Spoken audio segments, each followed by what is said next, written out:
Bismillahirrahmanirrahim. Assalamualaikum warahmatullahi taala wabarakatuh kepada para sahabat semua. Alhamdulillah, masya-Allah tabarakallah. Hari ini pembelajaran sekarang kita kawan-kawan para sahabat kita akan bergerak kepada Iqra 2 kita. Iqra 2 kita pastinya lebih menarik kerana di dalam Iqra 2 ni, sebelum kita mulakan Iqra 2, ingin saya memberi perhatian kepada beberapa perkara. Iqra pertama semata-mata huruf dia tidak membentuk kalimah ataupun perkataan. Jadinya Iqra kedua ini sudah bermulanya penggabungan bermula dengan 2 huruf, seterusnya 3, 4 dan seterusnya. Kita kata cuba membentuk kalimah, walaupun ini belum kalimah yang sempurna, namun ini sudah dianggap sebagai kalimah. Jika huruf semata-mata itu bukan kalimah, bukan perkataan, tak ada makna Jadi sekarang pembacaan kita, apa fokus kita di dalam Iqra 2 kita? Seperti yang kita sebut sebelum ini, huruf-huruf hijaiyah kita ada 29 para sahabat. Dan nanti di dalam Iqra 2 ini akan ada, dalam banyak-banyak 29 ni nanti kita akan bertemu dengan huruf alif. Huruf alif berbeza dengan huruf yang lain. Bermaksud alif berbeza dengan 28 huruf hijaiyah yang lain, yakni huruf alif tidak pernah berbaris. Kita ada berapa baris? Kita ada 3 baris kan? Baris atas, baris bawah, baris depan. Jadi huruf alif tak pernah ada baris. Itu kelainan huruf alif berbanding huruf-huruf hijaiyah yang lain. Kita akan jumpa dalam Iqra 2, tetapi pada pengajian yang akan datang Dan di sini di dalam Iqra 2 ini kita sudah boleh mula nampak sifat-sifat huruf yang kita belajar sebelum ni. Qalqalahnya, hamasnya, safirnya, istitalah mungkin. Apa-apa saja sifat kita sudah mula nampak pada tahap ini dan seterusnya lah. Dan kita Iqra 2 ni bercerita tentang baris. Kita memang Iqra 2 ini semata-mata baris atas saja ataupun semata-mata baris fathah saja. Iqra 3 nanti baru baris bawah dan seterusnya lah Jadi sekarang kita hanya masih bertemu dengan baris fathah, cumanya dah berbentuk kalimah. Jadinya apa 2 perkara penting yang kita nak fokuskan di dalam pembacaan kita. Bagaimana kita nak baca terus pada mana-mana perkataan, apa saja perkataan itu, bagaimana untuk membaca terus maksudnya nak sambung, dan bagaimana jika kita hendak berhenti pada kalimah itu, apa pun saja kalimahnya. So ada 2 cara lah, cara kita nak baca dalam keadaan nak sambung dan bila mana kita nak berhenti pada perkataan itu, insya-Allah pada setiap perkataan. Dari segi istilah, kita kata membaca terus, kita panggil istilahnya wasal. Bagaimana bacaan wasal, yakni bila kita nak sambung ataupun bila kita nak berhenti di situ, kita kata bagaimana kita nak wakaf pada perkataan itu, apa pun saja perkataannya. So dia akan berubah di situlah nanti lahirnya sifat apa ke semuanya di situ nanti. Kita akan bermula di sini. Jika para sahabat tengok sedikit, ini halaman pertama kita. Kalau kita tengok perkataannya sudah bercantum bukannya perkataan huruf semata-mata. Kita tengok yang pertama itu di sini. Asalnya huruf ba, huruf ta, tetapi sekarang di sini fokus kita ba, ta. Perhatikan huruf ba tu, daripada huruf ba yang macam ni terus jadi kecil tetapi dia tetap huruf ba. Bila kita kata di sini ba, ta, huruf yang pertamanya ba lah dan huruf akhirnya apa? Huruf akhirnya ta. Kalau apa saja yang di hujung, itulah huruf akhirnya. Di situlah yang nanti berubahnya Fokus kita kepada huruf yang akhir itu. Jika kita membaca terus senang para sahabat. Jika kita membaca terus, kita baca saja baris tu. Bata. Bermakna bila kita nak baca bata, kita tak nak berhenti. Bila kita membaca bata, maksudnya kita nak sambung bacaan kita. Itu maksudnya Tapi jika kita nak berhenti pada perkataan bata tadi, katalah kita baca lebih awal, apa-apalah saja kita baca dari awal, tiba-tiba kita nak berhenti pada perkataan ini, dia akan jadi bat. Dia akan jadi bat. Dia tak boleh bat. Dia tak boleh bat macam tu je. Bat. Tak boleh. Lepas tu dia kena ada sedikit hams ataupun hamas, dia akan jadi bat. Tapi jangan banyak-banyak. But itu hamas dia tak cantik Itu disebut tak cantik. Jadi kita ambil yang pertengahan tadi. Okey, bila kita membaca wasal ataupun membaca terus bunyinya bata. Jika kita wakaf di situ nak berhenti, kita mesti matikan huruf ta itu, dia akan melahirkan sifat hams ataupun hamas yang kita sebut. Yang ada angin yang terlepas di situ. Okey, ya. Kita terus kepada yang seterusnya. Bada tu, tengok huruf dal tu mana? Bada, bila kita baca bada maksudnya kita nak sambung, kita belum nak berhenti. Tapi bila kita berhenti, perhatikan pada huruf dal itu, dia akan jadi bada. Dia akan jadi de bunyi dia. Bada. Itulah yang kita panggil sifat qalqalah sebelum ni yang kita pernah sebut. Bunyinya ada dua, sama ada de ataupun de. Senang cerita, jika huruf qalqalah ini tadi berakhir duduk di akhir, sifat qalqalahnya akan berbunyi de macam tu. Itu dipanggil qalqalah kubra ataupun dipanggil qalqalah besar. Nak Melayu dia melantun ataupun lantunan besar. Lantunan ataupun lantun itu qalqalah, besar itu adalah kubra. Kita dah mula nak tahu jugalah istilah bahasa Arab ni bila mengaji Tak boleh nak bahasa istilah Melayu je, dia tidak mencapai ilmu tu Okey. Dan untuk huruf dal ini, saya nak bagi sedikit contoh di dalam Al-Quran lah di mana huruf qalqalah. Kita ada 5 huruf qalqalah. 5 itu apa? Huruf ba, huruf jim, huruf dal, huruf ta, qa, ta. Dia macam ni, cara nak hafal dia macam ni. Selalunya ustaz atau ustazah di luar akan mengajar kita ba, jim, dal, qaf, ta. Itu. Kan susah nak hafal, baju dah qa, ta. Ba, jim, dal, qa, ta. Ba tu bala, ju tu huruf jim, dah tu dah, qa huruf qaf, ta. 5 huruf qalqalah. Cara nak hafaz yang paling mudah. Ba, ju, dah, qa, ta. Ba, jim, dal, qaf, ta. Jika kita nak Arab dia qutbun jaddin. Lagi cantik sebenarnya qaf, ta, ba, jim, dal. Itulah cara kita nak hafaz Kita pilihlah yang mana mudah. Saya nak beri contoh qalqalah ni di dalam Al-Quran. Kita tak nak baca je anggap teori, tetapi kita nak tengok dia qalqalah ni paling banyak kita tengok surah yang di belakang. Surah yang last tu lah surah yang di belakang, surah lazim yang di belakang itu. Jika kita buka Al-Quran kita akan jumpa saya tahu semua hafaz jadi saya tak adalah nak tunjuk sangat ayat tu macam mana tapi saya nak tunjuk ni di atas ni. Surah, kita kata surah 3 kul. Yang ni yang saya bacakan dulu. Bismillahirrahmanirrahim. Qul huwallahu ahad, Allahus samad. Betul kan dia? Betul lah. Qul huwallahu ahad, Allahus samad, lam yalid wa lam yulad wa lam yakul lahu kufuwan ahad. Itu. Dia ni perhatikan di hujungnya di hujung setiap perhatikan di hujung setiap ayat. Kalau kita perasan semuanya berakhir dengan huruf dal. Qul huwallahu ahad, huruf dal Allahus samad, huruf lam lagi, huruf dal lagi Lam yalid, ada di sini lam yalid wa lam yulad. Bersama huruf dal juga. Walam yakul lahu kufuwan ahad. Semua di hujung ayat ini tadi berakhir dengan huruf dal. Dan jika kita perasan huruf dal ini semua kebanyakan yang di hujung tu berbaris. Baris apa baris depan. Dia tak kisah baris depan ke, baris atas ke, baris bawah ke, dia tak kisah di sini ada baris ahadun tu. Okey.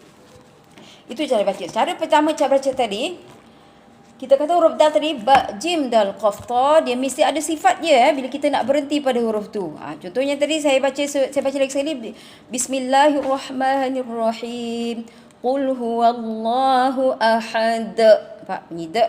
Allahus samad. De lagi. Lam yalid wa lam yulad. Lagi de wa lam yakul lahu kufuwan ahad. Kena bunyi de kat ujung. Saya pernah ditanya soalannya, ya ustazah, sebelum ni saya baca tak ada de kat ujung. Saya baca dalam solat qul huwallahu ahad, Allahus samad, lam yalid wa lam yulad wa lam yakul lahu kufuwan ahad.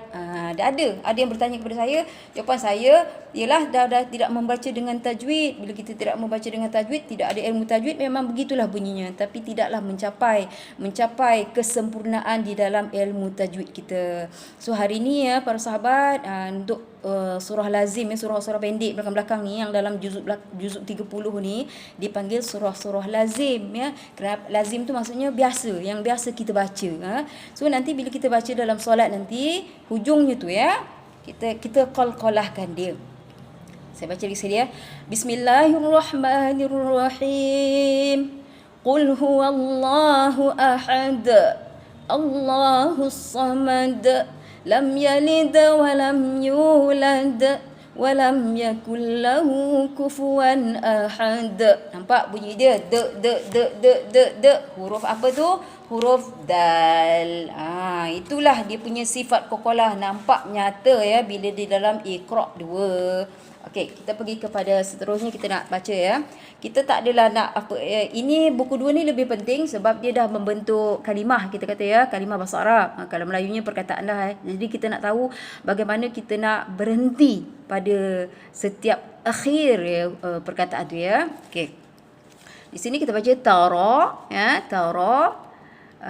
Jika kita ingat dalam pengajian kita Iqra 1, ra bersifat tebal ataupun nipis ya. Jadinya di sini bila masa dia tebal, bila dia berbaris fathah ra ataupun baris depan ru, maka di sini sifat ra adalah tebal sebagaimana kita sebut ya. So yang ada di situlah kita, bila kita nak berhenti, kita hanya tengok yang kat ujung je.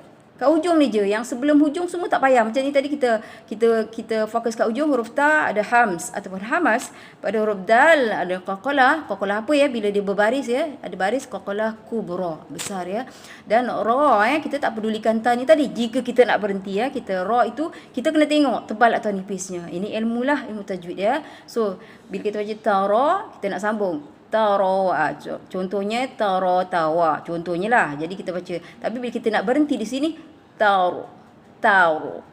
Dia ra tu berbunyi je pun tebal ya. Kita kata sifat ra adalah tebal ataupun istilahnya tafkhim ya. Okey. Sini kita pergi kepada tawa. Itu tak ada isu. Dia bukan semua ya. Para sahabat, bukan semua yang ada sifat ni, yang ada saja, yang tak ada sifat tak ada masalah, memang mudah ya. Jadi kita tak perlu nak pening pada setiap perkataan lah.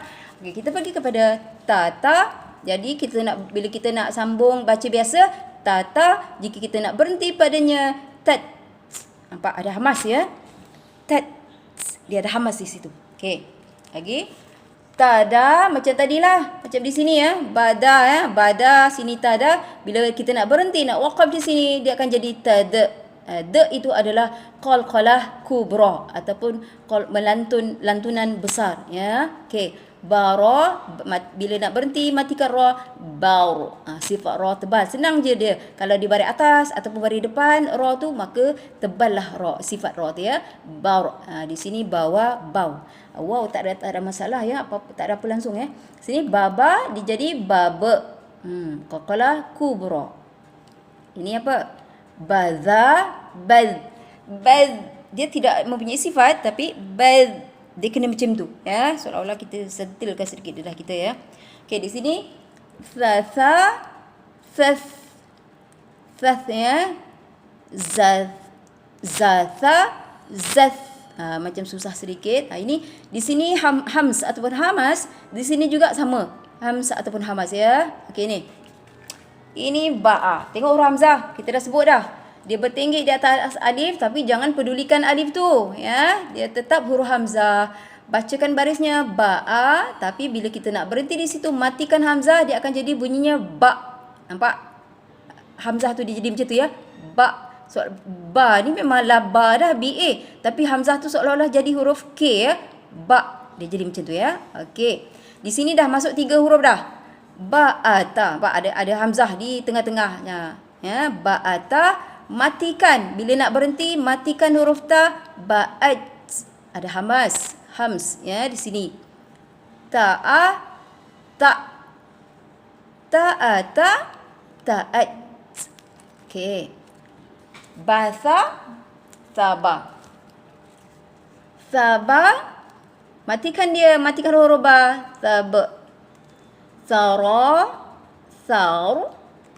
Bara, baur. Tawa, tau. Itu tak ada apa-apa. Toha, toh. Pada ha simpul ya. Ada hams ataupun hamas. Jama, jam.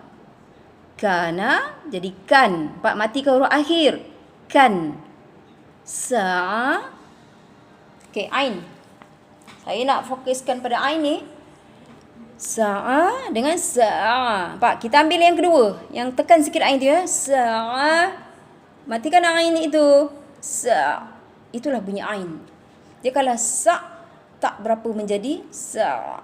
Itu huruf ain yang lebih menepati. Kita kalau boleh kita pergi kepada dua halaman. Kita tak nak banyak-banyak salah bila dah membentuk Iqra 2, kita tak ada banyak salah. Kita pergi pada halaman kedua. Huruf nun.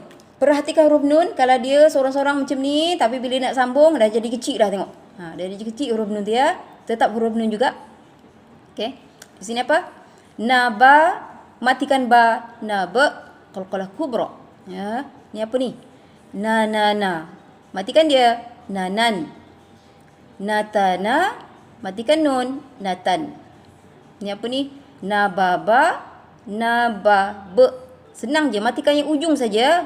Na tetap na, ba tetap ba, hujung saja. Nababe, qalqalah kubra ya. Ni apa?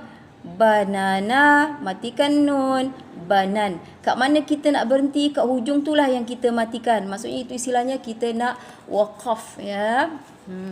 Seterusnya kita pergi kepada ini nabata. Okey. Seterusnya nabata, matikan ta, nabat hams ya. Ini apa? Banata, banat hams juga. Ni tabana, taban. Nataba, natabe. Qalqalah di sini ya, pada ba ya. Sini apa? Tabana, taban. Betul ke? Sorry, bukan ta ya, ra. Robana, roban. Ra tetap, ra ni dia tak kisah tahu, dia duduk ke ujung pun kita nak tahu tebal nipis dia, dia duduk kat depan ke kat tengah ke, kita tetap nak tahu tebal nipis dia. Senang je. Bari atas ataupun bari depan dia tebal. So ra di sini tebal ya, sifatnya tafkhim. Dan di sini matikanlah bila kita mati ya, roban. Nun tak ada sifat apa-apa ya, tak ada sifat yang lain tu.